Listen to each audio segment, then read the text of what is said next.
Ladies and gentlemen, welcome back to the channel, and following a weekend where Celtic returned to winning ways, let's not forget that this week Celtic should have been playing in the Champions League, and that's exactly why fans took action this past weekend at Rugby Park. We have the results of that fan protest, and hopefully it is the start of something moving forward. A few other things to talk about today as well, bear with me. It's a new week, a wee day off yesterday, but we're back with a bang.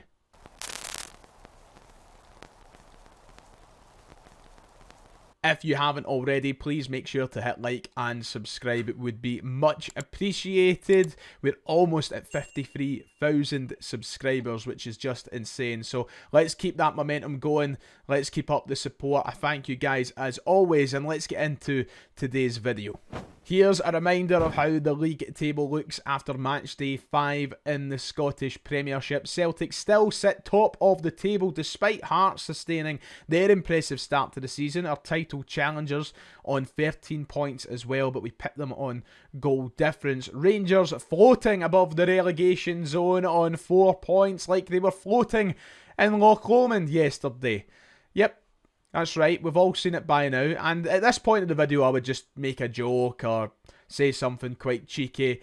To be honest, I don't even think I've got it in me. That is truly remarkable. Like, the levels that we have seen Rangers stoop to this season were beyond any of my wildest expectations, and now we've got their manager taking them on a day out in Loch Lomond. I've not even got a joke for that. It's humiliating. It is absolutely humiliating. But I love it, I really do. I mean, it's all fun and games, and I do enjoy revelling in the despair of our rivals. However, things aren't rosy at Celtic, and we were reminded of that this past weekend as Celtic fans took to action at Rugby Park with the 12-minute protest. We have the results of that 12-minute protest to go over today, and what is hopefully the first step to further fan action that will really bring forward change at our club. The statistics from Sunday's fan protest were published online this afternoon. This image was shared on social media, which revealed 75% of the away support took part in that 12-minute protest. 3,000 out of the 4,000 Celtic fans present at Rugby Park stood in the concourse for the first 12 minutes of the game, with the overall statement at the end of the message being listen to the 12th man. The purpose of that 12-minute protest to remind the Celtic board exactly who we are. We are the 12th man at Celtic Football Club, and hopefully the beginning of a fantastic fan movement that can help drive real change at Celtic Football Club. There was also a statement which came out on Sunday following the game saying that thousands of supporters participated in today's 12-minute protest, which was followed by several unequivocal chants against the board throughout the match. Today was another clear demonstration that fans demand change in the boardroom,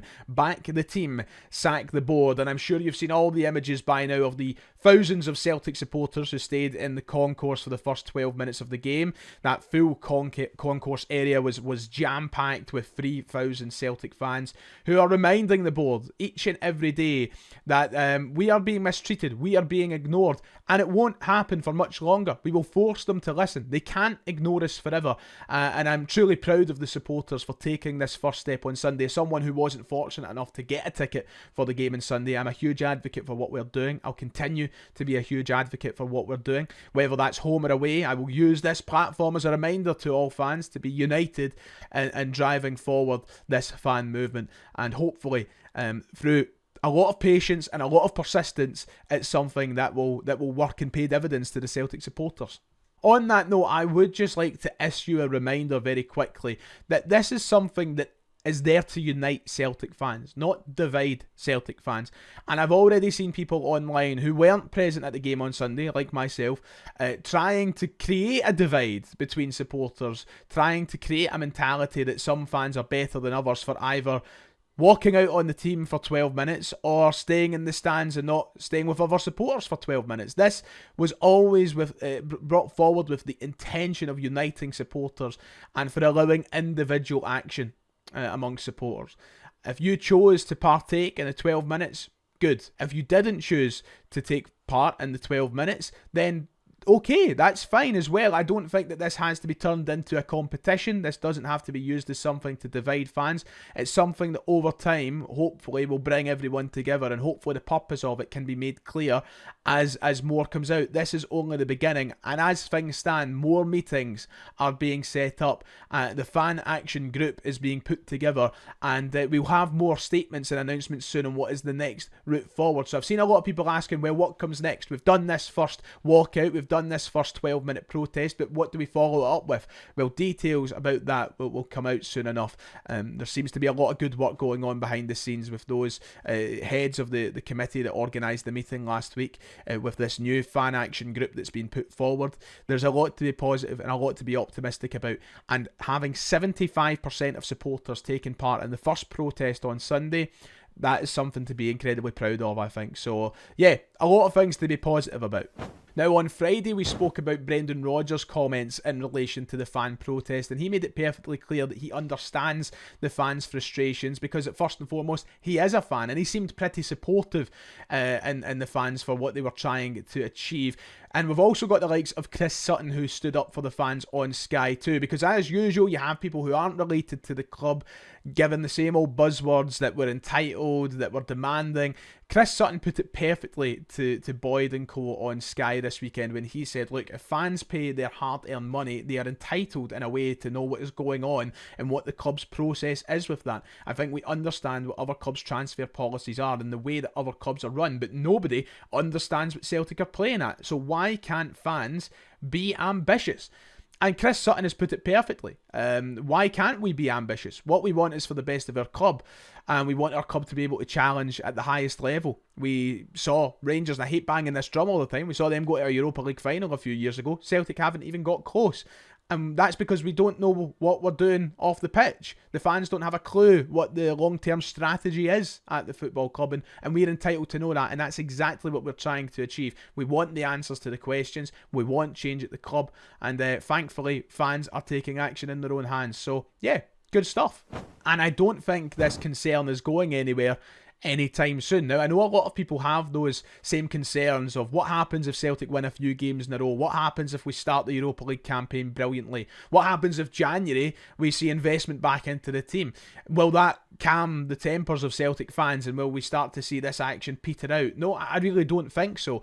And I think that was backed up by something that Michael Gannon said yesterday on a podcast. Now, Michael Gannon is a journalist in the tabloid media, but he has shared some information saying he's hearing whispers about what is in Celtic's bank account, which will keep the frustration going. Trust me. So this was his exact words on the Record Celtic podcast, saying, listen, usually they get great numbers. I remember being in Rotterdam for the Feyenoord game, and they put them out the night before the game during the press conference so that nobody could be asked about it. And by the way, that was their best ever figures. But the whispers right now is that there could be £100 million in the bank. I mean, if they put it out next week that they've got £100 million in the bank and they lose in Belgrade or they trip up in the league, which is going to happen at some point, this is all going to blow up again.